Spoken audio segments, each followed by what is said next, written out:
Hello and welcome. You're watching Express News, a show where we take you through the top 100 news stories of the day. I'm Anand Bhattacharya. Let's get started. Prime Minister Narendra Modi virtually inaugurates the third Global Renewable Energy Investment Meeting and Expo RE Invest 2020. Addressing RE Invest 2020 Summit, PM says that in earlier editions, One Sun, One World, One Grid to leverage solar energy was put forth, and now very shortly many of these plans are becoming a reality. PM said that the government has made energy efficiency to become a target for all policies, and all policies have a consideration of achieving energy efficiency. Prime Minister said that there are huge renewable energy deployment plans for the next decade, which are likely to generate business prospects of the order of around $20 billion per year. PM invited investors, developers and businesses to join India's renewable energy journey. Prime Minister Narendra Modi addresses valedictory session of the 80th All India Presiding Officers via video conferencing. PM says presiding officers are an important link between people and the nation and play a crucial role in improving coordination between the executive, judiciary and legislature. PM says one important special feature of the Constitution that it has given importance to duties. PM said that people in every department should play their roles and fulfill their duties which are assigned to them. Prime Minister said that certain old and outdated laws can be scrapped for the convenience of the common man. Prime Minister also said that there is a need to think on the concept of one nation, one election. PM also highlighted the importance of Statue of Unity at Kevadia in developing a sense of unity among fellow countrymen. Earlier, the concluding session was also addressed by Lok Sabha Speaker Om Birla. The Lok Sabha Speaker said that the democracy can be strengthened only when all the institutions are strong. Addressing a press conference in Kevadia, Lok Sabha Speaker Om Birla said that under the leadership of Prime Minister Narendra Modi, work is in progress to bring all the legislatures of the country together on one platform, thereby creating a massive data depository through e-Vidhan. Constitution Day or Samvidhan Divas is being celebrated across the country. The day commemorates the adoption of the Constitution in India. President Ramnath Kovind led the nation in this celebration by reading the preamble to the Constitution at Rashtrapati Bhavan. The cyclonic storm Nivard over north coastal Tamil Nadu moved northwestwards with a speed of 12 km per hour during the past 6 hours and lay centered at 11:30 hours IST of 26th November 2020 over north interior Tamil Nadu, about 95 km south-southwest of Tirupati and 105 km west of Chennai. The cyclonic storm Nivard would continue to move northwestwards and weaken into a deep depression during the next 6 hours and into a depression by subsequent 6 hours. Minister of Agriculture and Farmer Welfare, Rural Development and Panchayati Raj Narendra Singh Tomar said that new farm laws will prove to be revolutionary for farmers. He also appealed to farmers to end their agitation. He also invited them for talks on the 3rd of December. In Jammu and Kashmir, 2 soldiers were martyred after terrorists fired indiscriminately at Quick Reaction Team of Indian Army. The terrorists fired indiscriminately at Quick Reaction Team of Indian Army in General Area Aban Shah Chowk HMT, Kushipora, Srinagar in the afternoon today. Continuing its nefarious and provocative activities against India, Pakistani troops again violate ceasefire and resort to indiscriminate and unprovoked firing on Indian forward posts and civilian areas along the line of control in Poonch district of Jammu and Kashmir this afternoon. BJP leader Syed Shahnawaz Hussain accuses PDP and National Conference leaders of promoting dynasty politics. Addressing a press conference in Srinagar, he said that BJP wants to fight the DDC election in Jammu and Kashmir on the agenda of development. Union Minister for Environment, Forest and Climate Change Prakash Javadekar virtually signed an MOU with the Government of Finland to enhance cooperation in the environment sector. Maharashtra Governor Bhagat Singh Koshyari, Chief Minister Uddhav Thackeray, Home Minister Anil Deshmukh, DGP Subodh Kumar Jaiswal, Mumbai Police Chief Parambir Singh and other senior dignitaries from the state government and police pay tributes to the martyrs of 26/11 Mumbai terror attack at newly built memorial at police headquarters in South Mumbai. The event was attended by family members of the martyred police and security personnel. Deputy Chief Minister Ajit Pawar also paid tributes to the martyrs and victims of the 26/11 Mumbai terror attack. Prime Minister also pays tributes to all those who lost their lives during 26/11 attack in Mumbai. Prime Minister reiterates government's resolve to fight terror. Benchmark indices rebounded from the previous session sell-off, with Nifty ending the November series near 13,000 level. At close, the Sensex was up 431.64 points or 0.98% at 44,259.74, and the Nifty was up 128.6 points or 1% at 12,987. About 1,726 shares have advanced, 986 shares have declined, and 179 shares are unchanged. Gold prices were higher in the Indian markets, though the gains were moderate. On MCX, gold futures rose 0.17% to 48,594 per 10 gram. In the previous session, gold had slipped marginally. Gold prices in India are down 1,600 per 10 gram so far this week. While silver advanced 0.34% to 60,045 rupees per kg. In the previous session, silver had edged 0.25% higher. Among other precious metals, silver rose 0.2% to $23.35 per ounce, while platinum gained 0.2% to $965.52. Indian rupee ended marginally higher at 73.88 per dollar amid buying in the domestic equity market. It opened higher at 73.83 per dollar against previous close of 73.91 and remained in the range of 73.74 and 73.89. The dollar rupee December contract on the NSE was at 74.16 in the last session. The open interest rose 25.2% for the December series contract. The oil marketing companies kept the domestic prices of petrol and diesel in the four metros Delhi, Mumbai, Kolkata and Chennai unchanged for the second straight day on Thursday after 5 consecutive days of increases.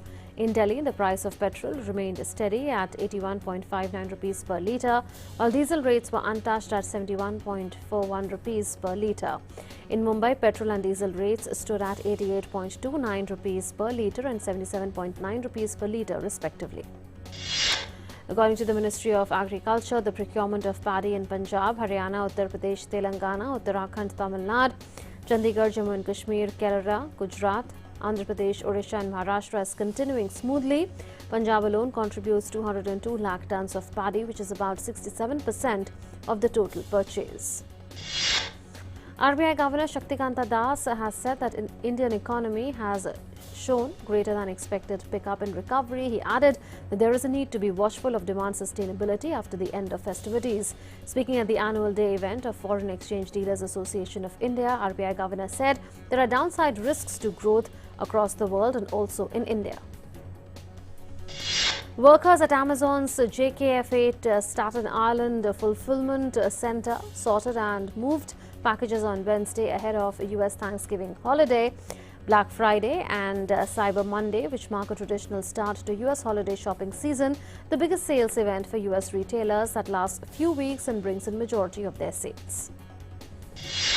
Americans will spend $160 in a billion on gifts during the current quarter, up 5% from a year ago, as people put savings from gift outings into celebrating Christmas and other year-end holidays. As expected by industry analysts, Amazon had already hired more than 2,000 new workers since September to speed up processing and delivery times for packages filled with home products.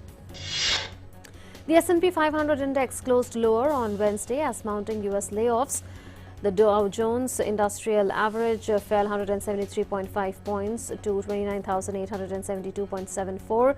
The S&P 500 lost 5.73 points to 3,629.68, and the Nasdaq Composite added 57.08 points to 12,094.4.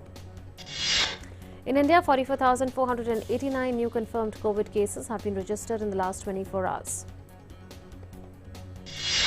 Of these, 60.72% is contributed by 6 states and union territories, that is Kerala, Maharashtra, Delhi, West Bengal, Rajasthan and Uttar Pradesh. Kerala leads the tally with 6,491 new COVID cases. Maharashtra has reported 6,159 new cases, while Delhi registered another 5,246 new cases in the last 24 hours. Maharashtra, Delhi, Uttar Pradesh and West Bengal are the common states among the top 6 states contributing maximum to new cases as well as daily deaths. Delhi with 99 deaths reported the maximum new fatalities. Maharashtra saw a fatality count of 65, followed by West Bengal with 51 deaths. India's present active caseload is 4.88% of the total positive cases and has been sustained below the 5% mark. 65% of the active cases are in 8 states and union territories, which have contributed to the maximum daily new cases and the daily highest deaths. 61% of the total deaths are concentrated in these 8 states and union territories. Total recovered cases in India are nearing 87 lakhs. The national recovery rate stands at 93.66% today. 36,367 recoveries have been registered in the last 24 hours in the country. 15 states and union territories have recovery rate more than the national average. 20 states and UTs have reported recovery rate less than the national average. Over 6 crore 7 lakh coronavirus cases have been reported worldwide, with over 14 lakh 28,000 deaths. Over 4 crore 20 lakh people have recovered from the virus so far. The United States continues to top the list among worst hit countries by the pandemic so far, with the highest number of infections and deaths. The US has recorded over 1 crore 31 lakh cases of the virus, with the death toll surging past 2 lakh 68,000. While new infections have slowed in the past month in Spain, the death toll rose by 537 to 43,668, marking the highest daily increase in the second wave, as per the Health Ministry data. Standing 6th in the global COVID-19 tally, Spain has more than 16,22,000 confirmed cases of coronavirus and the death toll is over 44,037. Hong Kong's nightlife shut down at midnight as the government ordered a shutdown of nightclubs and entertainment venues for the 3rd time this year. Hong Kong has registered a total of 5,948 cases of coronavirus and 108 deaths till now. German Chancellor Angela Merkel has agreed with leaders of Germany's 16 federal states to extend and tighten measures against the coronavirus until at least the 20th of December, and they are likely to extend them into January. In Germany, from the 1st of December, private gatherings will be limited to 5 people. The number will rise to 10 over Christmas, not counting children though. Previous decisions included an appeal to avoid social contact for a week ahead of family visits. More than 700 cars flocked into a school parking lot to receive a food box donation in the Los Angeles Regional Food Bank for Thanksgiving 2020. President and CEO Michael Flood said that there is unprecedented demand due to the pandemic and people losing their jobs. He also mentioned we purchased 7 truckloads of turkeys for distribution compared to 3 last year. According to Feeding America, prior to the pandemic, about 35 million Americans lived in food-insecure households, and the number could hit 50 million if the unemployment rate averages 10.5% by the end of the year.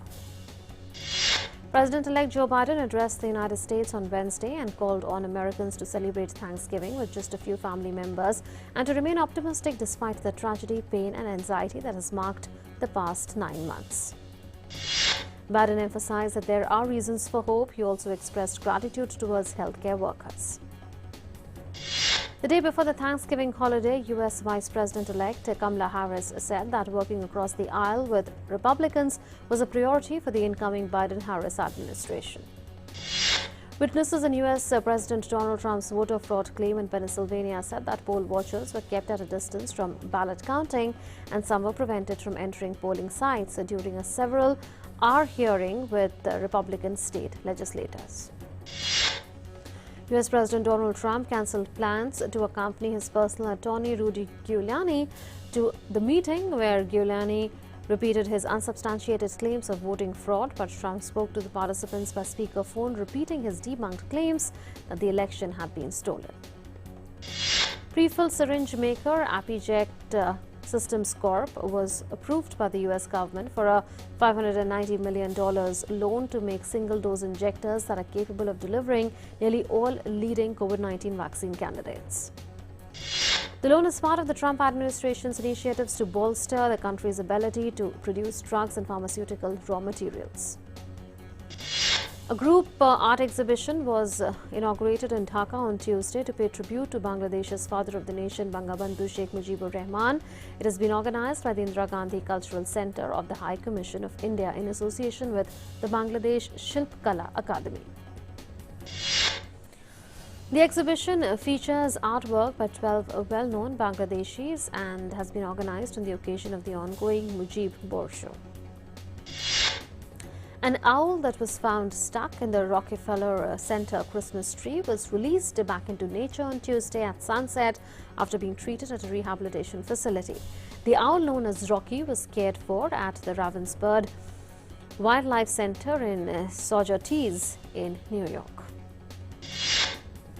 The organization on the Facebook page said that Rocky's release was a success. It says that she is a little tough bird and they are happy to see her back in her natural habitat.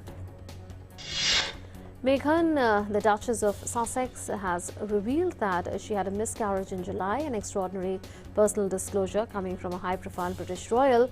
Meghan wrote about the experience in detail in an opinion article published in the New York Times on Wednesday. Meghan described how she and her husband were both in tears as she lay in a hospital bed hours later. British charities active in the fields of miscarriage research and support said her article would help people going through pain and grief. A mysterious metal monolith was found on Wednesday in the Red Rock Country Desert of Utah in the United States. Members of the Utah Department of Public Safety Aero Bureau were on a mission when they spotted the unusual object in the middle of the desert. The creator of the monolith remains a mystery. Meanwhile, the officials have said they will not disclose the exact location for safety reasons and warned anyone going near the area. A drone footage shows a South Korean artist transforming trash into art on mountains, and the group's latest creation is a collage of crying cat tagged with the slogan "Save the World" on the summit of Mount Mani on Gagwa Island. Diego Maradona, widely regarded as one of the greatest soccer players of all time, died on Wednesday at his home in Argentina after suffering a heart attack. He was 60 years old. The Argentine government has declared 3 days of mourning. In Buenos Aires, people began pouring onto the streets to mourn the nation's favorite son, gathering in the San Andres neighborhood where he lived. Prime Minister Narendra Modi condoles Maradona's demise. PM tweeted, he gave many historical moments to the world of sports. He was a master of football who enjoyed global popularity. His untimely demise made us all sad. May his soul rest in peace. The mayor of Naples proposed on Wednesday that the Stadio San Paolo be renamed in honor of the city's beloved Argentine footballer Diego Maradona. Atlanta scored twice in 4 minutes to deliver a surprise victory over Liverpool and blow qualification from a Champions League Group D wide open.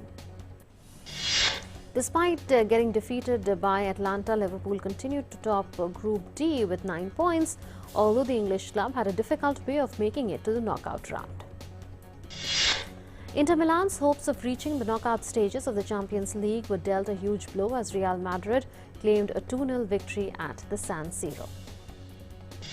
Bayern Munich beat FC Red Bull Salzburg with 3-1 lead to qualify for the Champions League knockout stage with 2 games to spare. Robert Lewandowski scored his 71st Champions League goal to help Bayern Munich win over FC Red Bull Salzburg. With this win, Bayern extended their winning streak in the Champions League to 15 games. Real Madrid moved to the second in the Champions League group with a convincing 2-0 win over Inter Milan. English club Manchester City beat Olympiacos 1-0 in the Champions League with Phil Fenn scoring for Man City in the 36th minute. Man City clinched Champions League knockout round with a win, top spot in Group C with 12 points. The England and Wales Cricket Board has announced a range of measures designed to increase diversity in the game, including the formation of an independent commission for equality. Former world number 1 Andy Murray says winning another Olympic medal in Tokyo is one of his prime targets for 2021. India kick off their tour down under with a 3-match ODI series, the first of which takes place on Friday in Sydney. Both teams are almost full strength, with Rohit Sharma being the only big-name player not to feature. India will look to improve Australia's record by winning all the matches in this series. India won 52 against Australia in 140 ODIs, while Australia won 78 matches. Greg Barkley made a big statement as soon as he became ICC president, saying, "I do not believe in cricket superpower big three." 6 Pakistan cricketers test positive for COVID-19, training put on hold. New Zealand cricket says protocol breach by visitors. Sports Ministry has granted the annual recognition to Archery Association of India as a national sports federation, validating its elections held for new office bearers earlier this year. Archery Association of India's recognition was withdrawn by the ministry on the 7th of December 2012 on account of its failure to conduct elections in accordance with the sports code despite the directions of the High Court. Malayalam movie Jallikattu has been selected as India's official entry for the 93rd Academy Awards in the Best International Feature Film category. There were a total of 27 films that had entered the race from Hindi, Malayalam and Marathi. Danish actor Mads Mikkelsen has been chosen to replace Johnny Depp in the upcoming third film in the Fantastic Beasts franchise. As announced by Warner Bros., Mikkelsen will play the evil wizard Gellert Grindelwald in the spin-off movie from Harry Potter author J.K. Rowling. Depp was forced to exit the role earlier this month after losing a libel case in Britain against a tabloid newspaper that branded him a wife-beater. The Fantastic Beasts movies are set some 60 years before the Harry Potter films. The third as yet untitled movie in the series is set for release in July 2022. When Alex Winter became the first filmmaker to get access to a vault of Frank Zappa's private videos, he could not decide initially whether it was a blessing or a curse. It took Winter 6 years to work through the material and turn it into a documentary, Zappa. Zappa, released for sale and rent online, and traces the musician's life from his childhood memories of experimenting with explosives through his 3 decades as avant-garde composer and singer and his political ambitions. Singer Katie Melua has found the international response to her latest album mind-blowing. The lyrics for album number 8, Melua's first release in 2 years, were penned by the British Georgian artist herself. Album number 8 was released on the 16th of October and features single A Love Like That, which dropped in the summer. Melua said she had been blown away by the response to the album. South Korean boy band BTS on Tuesday snagged the first ever Grammy nomination for a K-pop band, taking the worldwide sensation a step closer to winning the music award. BTS on Twitter, while addressing the group's fan base known as ARMY, an acronym for Adorable Representative MC for Youth, said that ARMYs are the ones who helped this miracle come true. And British singer Rita Ora turns 30 on Thursday. The singer is also an active philanthropist, and in 2019, UNICEF UK appointed her as one of their ambassadors. That's it then in this edition of the Express News. News and updates will continue on DD India. Stay tuned.